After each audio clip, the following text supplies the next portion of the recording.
Halo, assalamualaikum. Jadi aku barusan ada diskusi menarik dengan rekan muslimku. Jadi dia menanyakan, kok di dalam cerita-cerita Islam ada kisah yang mungkin tidak masuk akal gitu ya. Dan selama ini kan kita kayak percaya-percaya aja gitu.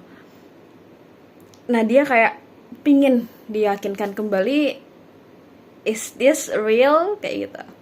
Aku bersyukur karena dia menanyakan hal itu dan dia meragukan atas yang dia yakini saat ini. It means that he thinks right.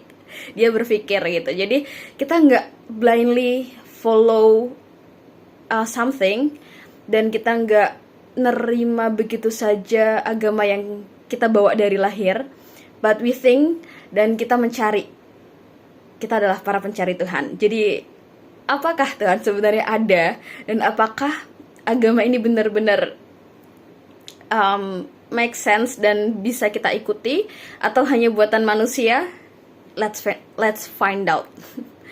Oke, yang pertama, pertanyaannya adalah apakah Tuhan itu ada? Untuk menjawab hal itu, aku ada pertanyaan. Yang pertama adalah, pernah nggak nonton video di TikTok ataupun YouTube yang menggambarkan perbedaan pelukis noob dan pelukis pro? Jadi kalau misalkan gambar mata tuh cuman simple aja, tapi kalau pro itu kayak ada shadingnya dan sebagainya. Ada kan ya video-video itu, video gambar bola yang noob pro kayak gitu. Nah, jadi apa sih perbedaan antara penggambar noob dan penggambar pro?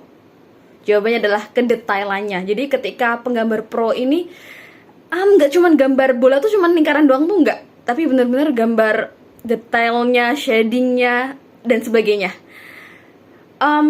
Nah sama halnya kayak manusia. Coba deh lihat diri kamu, seberapa detail sih kita. Dan kalau kita belajar di biologi, bahkan satuan terkecil kita, yaitu sel, itu di dalamnya tuh masih ada detail yang sangat detail. Kebayang nggak? Kayak ya ada DNA di dalam situ, ada mikrosom, mitokondria dan sebagainya. Bener nggak? Mitokondria, inti sel dan sebagainya. Aku kurang hafal, correct me if I'm wrong. Di dalam DNA itu sendiri masih ada detailnya, yaitu terdiri dari ATGC.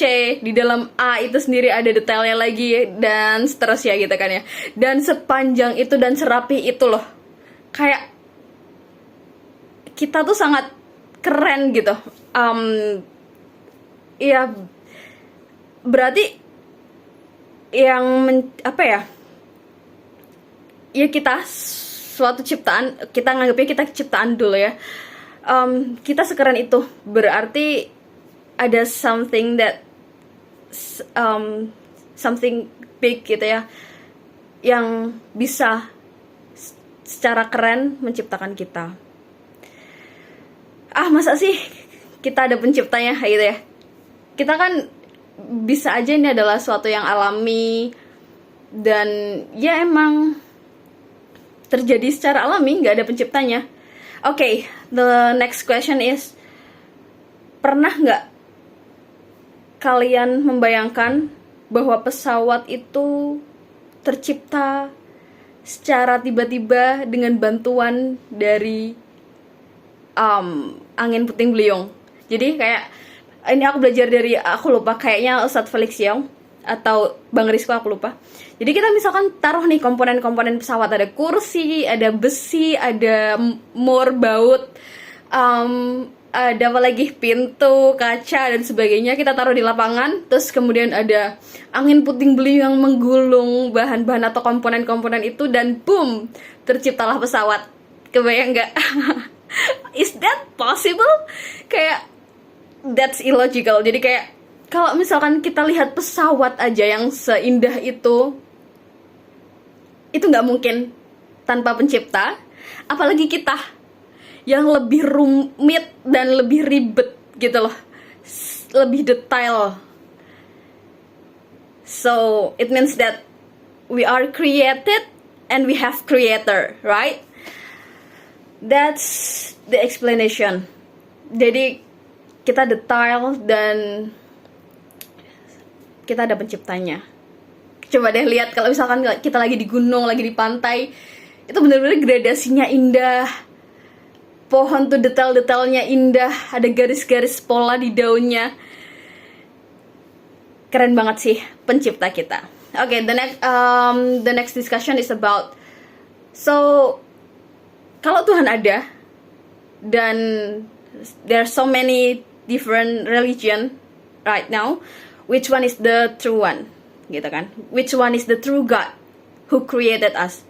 So kita sama semua manusia, kita berbeda etnis, ada orang India, Caucasian, Chinese, Malay, dan seterusnya, banyak sekali bukan? Nah, pertanyaannya adalah, apakah Tuhan tertentu menciptakan suatu etnis tertentu gitu? Kalau oke, India diciptakan oleh dewa, oke, Arab diciptakan oleh Allah, Caucasian diciptakan oleh Tuhan mana, dan seterusnya gitu ya. Is that make sense? Contohnya adalah ketika dua orang bersaudara kembar, ya mungkin bisa triplet atau quadruplet dan sebagainya, kayak orang kembar gitu ya. Is that make sense that they were born from different mom? That's not make sense, right? So, jadi kayak seorang ibu bisa melahirkan beberapa twins, but twins pasti dilahirkan dari seorang ibu yang sama gitu. Jadi kayak kita semua emang sama-sama manusia dan pasti diciptakan oleh one true God. So which one is the true God gitu kan? Kalau memang susah untuk mencari which one is the true God, which religion is the true one, so cara gampangnya adalah kayak kita lagi ngerjain pilihan ganda gitu loh. Ya udah, dari pilihan A, B, C, D sampai E, kalau kita nggak tahu mana jawaban yang benar, ya kita eliminasi aja mana yang jawaban yang salah. Nah, cara mengeliminasinya yaitu dengan cara kita pelajari masing-masing agama. Kita pelajari dari kitabnya, bukan pengikutnya. Karena kalau misalkan contoh ya, kalian belajar Islam dari aku banyak masih perlu yang diperbaiki gitu loh. Jadi pelajari dari kitab yang Islam ya, yaitu Al-Quran, dan masing-masing agama juga kalian pelajari kitabnya. Kemudian kalian eliminasi which book is have contradiction, even one contradiction only. Nah, singkatnya, aku belajar dari debat, dari video-video debat dan perbandingan agama. Yang aku dapetin adalah di Islam 80% dari 100% tentunya. 80% di Al-Quran itu scientifically 100% proven right. Jadi 100% secara saintis dia benar. Sisanya 20% nih. Secara 20%-nya nih ambigu. Bisa benar, bisa salah. Contohnya, kayak misalkan cerita hari kiamat, gak bisa dibuktiin secara saintifik bukan? Dan juga cerita tentang surga neraka, gimana cara buktiinnya gitu. Cerita kehidupan setelah kematian dan sebagainya. Nah, itu gak bisa dibuktiin secara saintifik. But 80%-nya 100% bener. Gak ada 0,01% pun yang salah. Nah, Sinta, kok bisa kamu ngomong kayak gitu? Emang kamu research kayak gitu? No, but aku belajar dari Dr. Zakir Naik gitu. Jadi ya mungkin kita bisa refer gitu. Dan teman-teman juga bisa research. Is there any religion that having no contradiction even one ayat gitu? Oke, selanjutnya adalah ada pertanyaan ya tadi ya, kayak yang aku ceritain di awal banget, bahwa kayak di agama tuh ada yang sesuatu yang illogical gak sih? Contohnya Nabi Musa membelah lautan gitu. Kayak kita ngebelah air doang tuh nggak bisa. Ngebelah air di ember even. Ini ngebelah lautan, kayak is that make sense? Nah, jawaban dari aku ngutip dari Ustadz Felix Yao, kayak ketika kita misalkan mau berkunjung ke dokter, nah ada improvement dari aku ya. Jadi kita tanggung jawab kita adalah kita mencari dokter mana yang benar dan gak gadungan gitu kan. Dan ilmu dokter tuh banyak banget kan ya.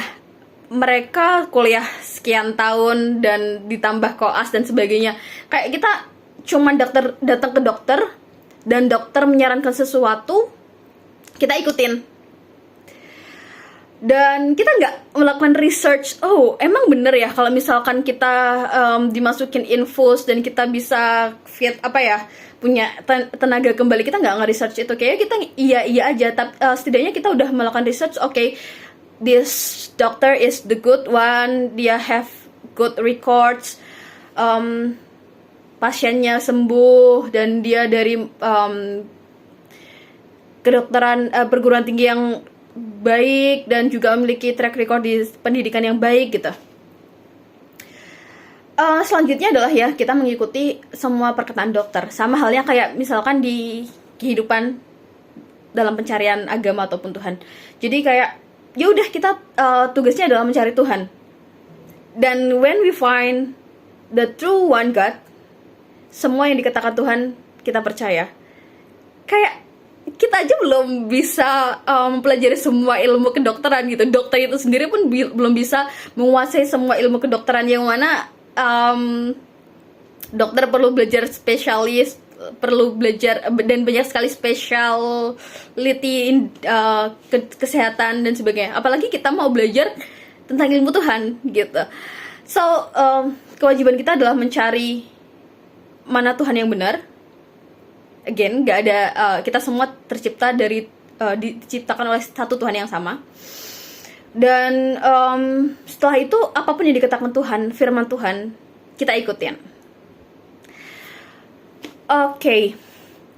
Jadi kalau misalkan tadi ada cerita Nabi Musa dan sebagainya, di Al-Quran 80%, 100% dari 80% ini scientifically proven right loh.